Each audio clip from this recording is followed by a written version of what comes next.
My God, ഇക്കാലത്തെ രണ്ടുപേർക്കും ജോലിയില്ലെങ്കിലേ ജീവിക്കാൻ പറ്റൂല. സാരമില്ല, അവളുടെ അടുത്തും കൂടെ ജോലിക്ക് പോകാൻ പറയാം. അവൾ ജോലിക്ക് പോയില്ലെങ്കിലോ? പോയില്ലെങ്കിൽ ചവിട്ടി നട്ടലൊടിച്ചിട്ട് ജോലിക്ക് പോകാൻ പറയും.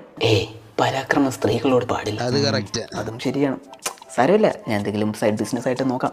അങ്ങനെ വരുമ്പോൾ എനിക്ക് ബിസിനസ് ട്രിപ്പ് പോകേണ്ടി വരും. അങ്ങനെ ആകുമ്പോൾ അവൾ വീട്ടിൽ ഒറ്റയ്ക്ക്, അപ്പോൾ വീട്ടിലെ പൈപ്പ് എന്തെങ്കിലും കംപ്ലൈൻറ്റ് ആകുമ്പോഴത്തേക്ക് പ്ലംബർ വരും.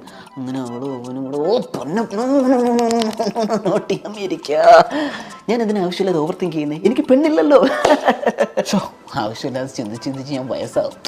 എന്നാലും ഇപ്പോഴത്തെ വയസ്സിന് അപ്പൂപ്പന്മാരെ ഒരു പേര് രാധാകൃഷ്ണ അപ്പൂപ്പൻ, സുധാകരൻ അപ്പൂപ്പൻ, ഗോപാലകൃഷ്ണ അപ്പൂപ്പൻ. ഞങ്ങളെ കാലത്തുള്ളവരൊക്കെ വയസ്സാകുമ്പോഴത്തേക്ക് അരുൺ അപ്പൂപ്പൻ, വിഷ്ണു അപ്പൂപ്പൻ, അഖിൽ അപ്പൂപ്പൻ, അമ്മലപ്പൂപ്പൻ.